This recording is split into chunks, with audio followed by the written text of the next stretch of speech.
नमस्कार दोस्तों। एप्लीकेशन लिखने की ऐसी ट्रिक, यदि आपको एप्लीकेशन लिखने नहीं आती तब फुल मार्क्स कैसे पाओगे। एग्ज़ाम में सबसे पहले एप्लीकेशन का क्वेश्चन करके आओगे, तो आइए मेरे साथ लिखिए ट्रिक, फिर चाहे लिखते रहिए जिसे चाहे उसे एप्लीकेशन। तो आइए हम लोग देखते हैं आज की सेकेंड एप्लीकेशन जो है कि right application to the principal requesting him to make a regular arrangement for evening games। देखिए, ये एक एप्लीकेशन जो है हमारे विद्यालय के प्रिंसिपल सर को लिखा जा रहा है कि हमारे जो शाम के जो गेम हैं उसके लिए अरेंजमेंट किया जाए, रेगुलर प्रैक्टिस करने के लिए। तो आप कैसे इसको एप्लीकेशन लिखेंगे? देखिए, सबसे वेरी इंपॉर्टेंट क्वेश्चन है, क्योंकि बोर्ड में 90% जो है आना ही आना तय है। ये बोर्ड के एक 90% समझ लीजिए कि आएगा ही क्वेश्चन। तो ये आप इसको वीआईपी में रख दीजिए, क्योंकि वीआईपी का मतलब वेरी इंपॉर्टेंट क्वेश्चन ये आपके लिए आज की दिया जा रहा है। तो आइए देखते हैं लिखेंगे कैसे हम। तो सबसे पहले हम क्या करेंगे, इसमें जो है फर्स्ट टाइम हम जो हेडिंग डालेंगे उस हेडिंग को लिखेंगे application for arrangement of evening games. यानी हम किस पे एप्लीकेशन लिख रहे हैं, टॉपिक क्या है। तो इसलिए आप टॉपिक का नाम देंगे जो आप एप्लीकेशन लिख रहे हैं। तो यहाँ पे हम जो है application for arrangement of evening games, तो यहाँ पे आप अंडरलाइन दे देंगे। बोर्ड के एग्ज़ाम में लिखते समय आप क्या करेंगे कि स्केल से जो है आप हेडिंग लिखने के बाद आप इसको अंडरलाइन करेंगे।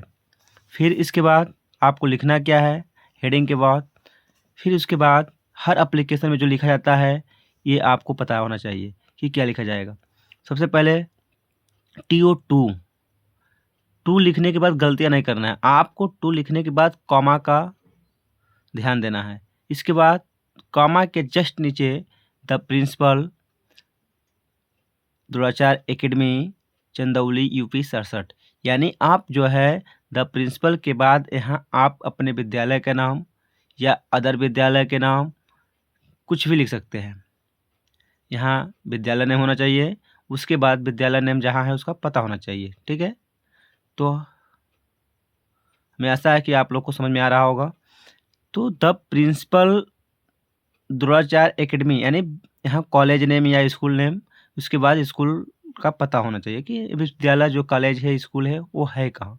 तो आपको जो है इस चंदौली यूपी 67 भी लिख सकते हैं, या आप चाहते हैं कि नहीं हम अपना डिस्ट्रिक्ट या स्टेट जो भी लिखना चाहते हैं आप लिख सकते हैं। देखिए, ये इंपॉर्टेंट क्वेश्चन है। इंपॉर्टेंट करने का मीन्स किसी भी बोर्ड के लिए, यूपी बोर्ड या किसी भी बोर्ड के लिए, अदर भी बोर्ड के लिए जो है क्वेश्चन जो है इंपॉर्टेंट ही रहेगा। इसके बाद लिखने के बाद आप लिखेंगे सर या मैडम। ठीक है, सर भी लिख सकते हैं या मैडम लिख सकते हैं। यदि मैडम को एप्लीकेशन लिख रहे हैं तो मैडम लिखेंगे, सर को लिख रहे हैं तो सर को लिखेंगे। तो जो है उसके बाद सर लिखने के बाद जस्ट उसके ठीक कॉमा देंगे, और उसके कॉमा के जस्ट सामने से ही हम लिखना स्टार्ट करेंगे कि most respectfully I beg to say. देखिए, यहाँ तक जो है आपको most respectfully I beg to say that, ये आपको हर एप्लीकेशन में लिखना ही पड़ेगा। तो यहाँ से लेकर यहाँ तक की जो पॉइंट है आपको पता होना चाहिए। ठीक है, यानी मैं आपसे अनुरोध करता हूँ या मैं आपसे विनम्रतापूर्वक अनुरोध करता हूँ, ठीक है, कि आई बैक टू से मैं आपसे कहना चाहता हूँ कि डैट मतलब कि most of the student of 10 are eager to play cricket and football या हॉकी। ठीक, यानी कहने से आपके विद्यालय में अधिकांश जो बच्चे हैं, अधिकांश जो छात्र हैं, वह क्रिकेट और फुटबॉल या हॉकी खेलने के लिए क्या है, इच्छुक है।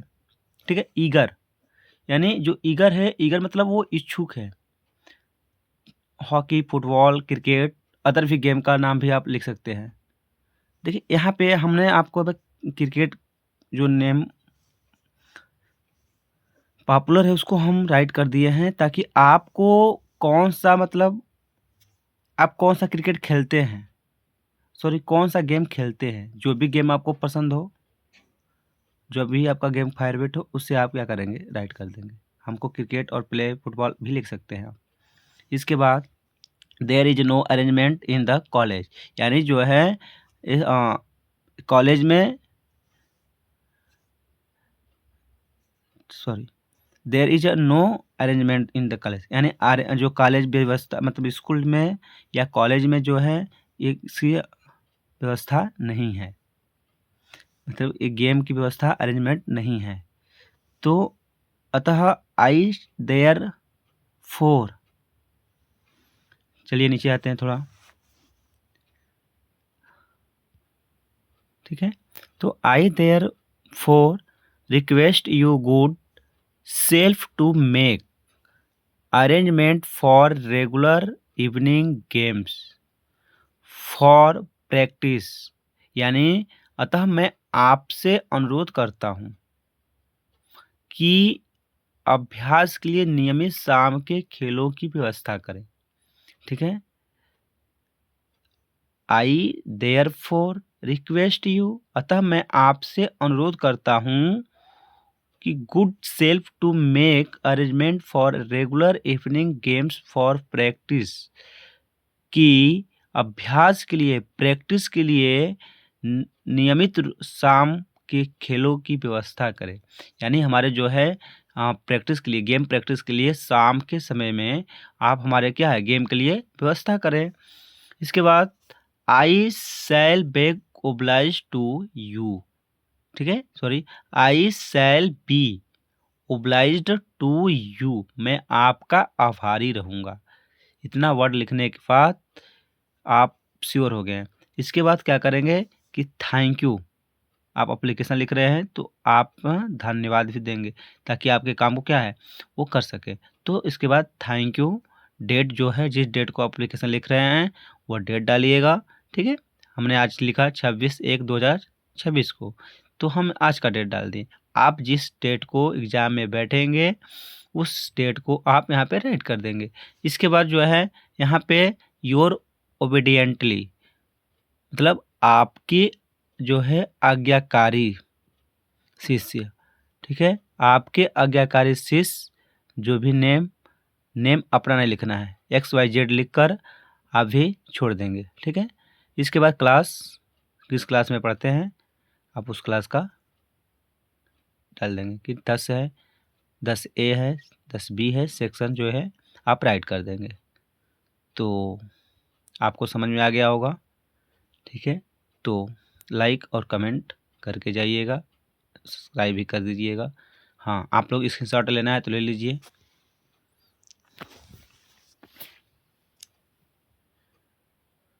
चलिए, थैंक यू, धन्यवाद।